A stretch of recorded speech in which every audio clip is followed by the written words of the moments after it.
Hello folks, ladies and gentlemen, boys and girls. Today is Friday, November 24th, 2017. Happy Thanksgiving. It's me, Jake Baldino, here to talk about some video game stuff. And there has been stuff going on this week. It is a bit of a slow week because of the holiday. This is a pre-recorded episode on Wednesday just because we wanted to take off for Thanksgiving. But we do have to jump right into it, of course, with more loot box stuff. It wouldn't be a week without talking about this shit.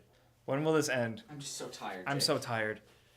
I just want everything to be good again. Just make everything better. But it looks like Belgium is one of the first places on the list to try and actually make things better with them taking it to court. We didn't talk about this last week, but amidst all the fervor around Battlefront 2 and its loot box problems, Belgium's Gaming Commission announced that they were launching an investigation into the game and similar games as to whether or not it is predatory gambling. Now, this week, it looks like they've come out with something a little bit more definitive. They have followed up saying that this is not a definitive ruling, but they have come out and publicly stated that they have decided that yes, loot boxes and this form of stuff in video games such as Battlefront 2 is considered gambling to them. Their statement read, "The mixing of money and addiction is gambling. Mixing gambling and gaming, especially at a young age for younger players, is dangerous for the mental health of a child." Now, besides the microtransactions and loot boxes just kind of sucking in general, there was a lot of concern around this being actual unfair gambling being marketed towards children. And it looks like Belgium is moving forward with that. The head of this gaming commission stated that they want to ban this type of thing if you don't know exactly what you are going to purchase. Now,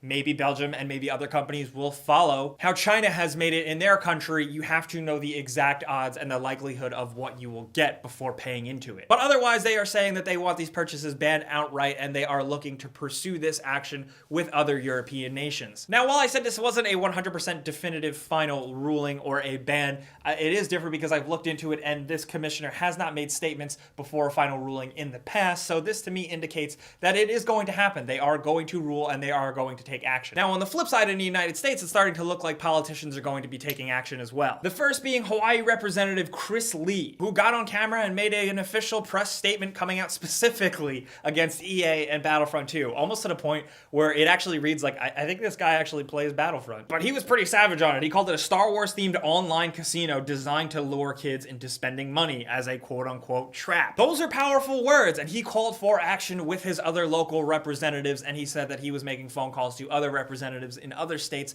to band together. He says that this is something that may make more sense being tackled at a state level rather than a federal level. I don't know how effective that will be, but it does seem like things are actually happening. I've kind of reserved some of my opinions. I just wanted to put this story out there for you guys, and I want to hear what you guys think, because generally I think most loot boxes really suck. But how do you feel about the actual governments getting involved? I'm curious to see where this goes, if it goes anywhere, because there is a fine line with regulation with stuff like this, so we'll keep our eyes on it and we'll keep you guys posted. But it looks like governments aren't the only people to get involved. It looks like CD Projekt Red is jumping right into the fold. Now, we were going to talk about a story last week, I think I left it on the cutting room floor, about CD Projekt Red pursuing online components for their upcoming Cyberpunk 2077. It was light on details, but it kind of seemed like they were going to diversify their portfolio and start monetizing their games a bit more aggressively. But CD Projekt Red has apparently caught wind of this because they are very good at getting ahead of things in terms of public relations, and they released this on Twitter. Worry not, when thinking Cyberpunk 2077, think nothing less than The Witcher 3. Huge single-player, open-world, story-driven RPG. No hidden catch, you get what you pay for. No bullshit, just honest gaming like with Wild Hunt.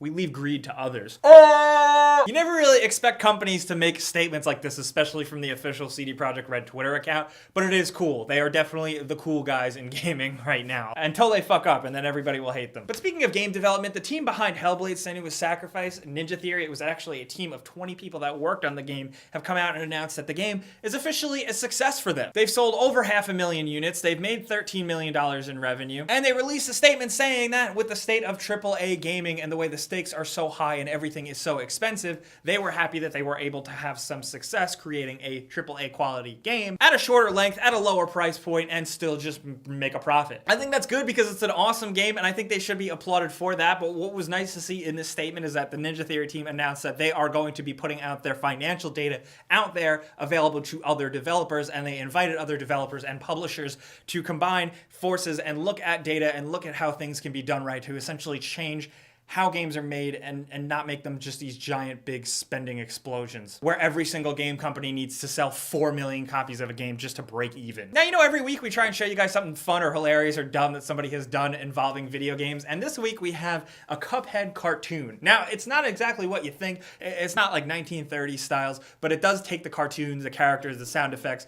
and makes a Ren and Stimpy-esque cartoon, and it's actually pretty hilarious, especially if you're a fan of Ren and Stimpy and like that style of animation. This is cool. It's weird, it's different, it also gives the characters nipples, and I don't know how I feel about that, but it's definitely worth a watch. So like everything else I talk about this week, we linked it in the description. Go check it out. Now, something that I didn't expect to talk about this week, but I'm blown away by this story. This is really cool. Bloodborne. Players who are still chipping away and playing the Chalice dungeons have encountered a new boss. This was a game that was released in early 2015, and people are still discovering new enemies and new things about the game, which I think is amazing. This guy who they discovered was actually seen in a PSX reveal trailer showing off the Chalice dungeons for the first time, which is like a secondary mode, and now someone finally came across him in the game. It has to do with using the multiplayer and using glyphs. It's a little complicated, like everything with Bloodborne and Dark Souls multiplayer kind of is, but finding this has kind of opened up a well to players digging in and trying to find new things. The subreddit is filled with people trying to hunt for clues, trying to hunt for new enemies to pop up. That's just amazing though, and something worth celebrating. 3 years later, people are still finding things in a game. And something I thought was pretty interesting for you PC fans, it looks like Valve is trying to tweak Steam yet again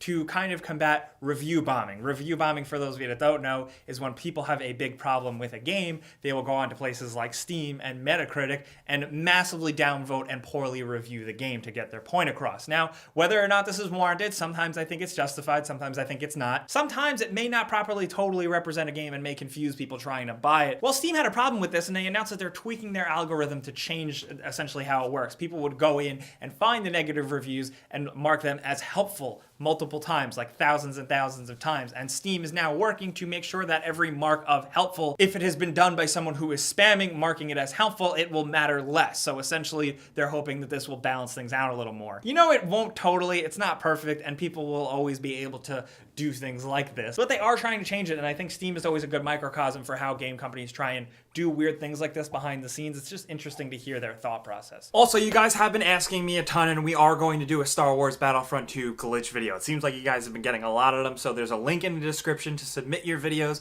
and possibly get them featured in a top 10 glitch video that we're gonna do. So the link's there, go for it. But that's what we got this week. You know, we also have that giveaway we do every single week. You know how it works. There's a link below in the description. You click it, you sign up, you enter once, and then you're entered for good. So then every single week we can go in, close our eyes, and randomly choose one person to win this free console of their choice. And this week's winner is gonna be this person right here. Congratulations, be sure to keep an eye on your inbox, keep an eye on your spam box, because Tom is going to be getting in touch with you soon to figure out how we can send you your console. We're also catching up on some winners, so still keep your eyes peeled. But now we got to talk about what is going on this week. Loot boxes and microtransactions. How do you feel about them? I probably know how you feel about them, to be honest, but the ones that are really considered gambling or are being talked about as gambling, do you think they're really essentially gambling? I also want to know what you guys think about Hellblade. I think Hellblade should be celebrated for the fact that it is a success, and they're actually trying to change the way games are made on the business side. Not only that, Bloodborne, discovering a new enemy, that's crazy. Can you ever think of any other examples where things like that have happened? We have had it in the past, but this is pretty extraordinary. Let's talk about any of this stuff down in the comments. I'll be down there talking to you guys as much as possible, but I'll also be on Twitter, Facebook, and Instagram at Jake Baldino. You probably know where to find me by now. But thank you guys for coming around. Clicking the like button does help us out a ton. It lets us do this and more new videos and more new shows and stuff. And if you haven't subscribed yet, you should, because we put out stuff like this every single day. But as always, thanks for watching. We'll see you guys next time. Pizza's on me. Hey Jake, who do you think would be more into vaping? I heard Daxter. Daxter? Yeah. No. Yeah, like new Jack, definitely, yeah. Yeah, but Daxter seems like someone who'd be like, yo, check this out. I jacked the ohms up. Check out these sweet E-juices I got. He seems like somebody who'd be wanting to show He'd be one of those, like, you know the way they always make the jokes about him, like, compensating for his size? Yeah. He'd have, like, one of those big ones, and he'd be like, hey. Yeah. I said Daxter's definitely more into modifications.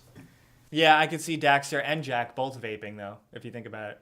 I think Jack would be more into, like, just blowing fat clouds. Chilling. Yeah. Yeah, he'd probably put a little weed in his vape. He definitely would. What?